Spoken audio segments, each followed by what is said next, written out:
Passons au sport à présent. À J-32 de l'ouverture des Jeux Olympiques de Rio, toutes les équipes de France sélectionnées peaufinent leur préparation. Comme elle en a désormais l'habitude, celle de handball féminin s'est entraînée à Cap-Breton la semaine passée. L'occasion pour TV Land d'aller à la rencontre de ses potentiels futurs médaillés au Brésil. Cap-Breton est quasiment devenu le camp de base des équipes de France de handball qui s'y retrouvent régulièrement pour préparer les grands événements. C'est génial de faire des stages ici, dans ces conditions-là, on est très bien reçus, les équipements sont exceptionnels et quand on est très fatigué le soir, de boire un café au bord de la terrasse, au bord de la mer, c'est quand même très régénérant. C'était un stage physique, donc la plus grosse partie et la partie la plus dure de la préparation avant les JO. Donc pour nous, ça s'est super bien passé et le CAN nous a permis que ça passe plus facilement, on va dire. Pendant 10 jours, les joueuses de l'équipe de France ont enchaîné les séances d'entraînement, première étape de leur préparation olympique. Oui, c'est le premier stage qui est surtout axé sur le travail physique. Elles ont eu 2 semaines de vacances, bon, c'est pas une coupure énorme, donc elles n'ont pas besoin d'être totalement remises en condition physique, mais l'été sera long et on a bien envie de préparer les Jeux Olympiques, notamment physiquement, pour avoir beaucoup de vitesse, parce que c'est une équipe qui a beaucoup de qualité physique et le travail physique il profite toujours énormément aux filles qui ont beaucoup de qualité physique.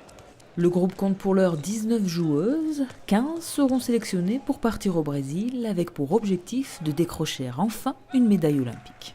Quand on voit qu'on passe à côté de près, on se prend à rêver, donc effectivement on a bien envie de venir une médaille, comme tous les sportifs qui participent aux JO ont envie de revenir avec une médaille, voilà. Bon, ça ne sera pas facile parce qu'il y a beaucoup d'équipes à peu près au même niveau, mais il faudra qu'on soit en pleine forme, avec tout le monde en pleine capacité, parce que c'est vrai qu'on n'a pas la possibilité de se passer d'une ou deux très bonnes joueuses, mais je pense que pour les autres équipes, c'est exactement pareil. Donc on espère avoir de la réussite dans la préparation, pas de blessures, pour arriver en pleine possession de nos moyens. Pour aller chercher cette médaille olympique au Brésil, l'entraîneur peut compter sur un groupe soudé. C'est mon premier stage. Ça se passe super bien, j'ai été très agréablement surprise. Tout le monde m'a bien accueillie, les filles elles sont super gentilles, donc voilà. C'est très important de travailler dans une bonne atmosphère. Voilà, on a un groupe très sympa, une bande de potes, donc effectivement c'est plus facile de travailler dans ces conditions. Je pense que l'équipe est plus forte aujourd'hui, les filles sont en pleine maturité, en pleine expérience, des filles comme Siraba Dembélé, Alison Pinault, Alexandra Lacrabert, Camille Aiglon, elles ont autour de 30 ans et elles ont beaucoup d'expérience. Ensuite, il y a des jeunes qui n'étaient pas à Londres, qui peuvent apporter aussi du punch et des qualités, donc je pense qu'individuellement on peut être meilleur.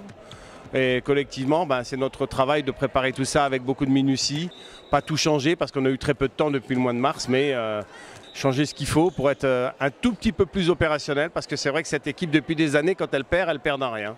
Souhaitons que cette fois-ci, ce rien soit en leur faveur pour que les Bleus reviennent du Brésil avec une médaille.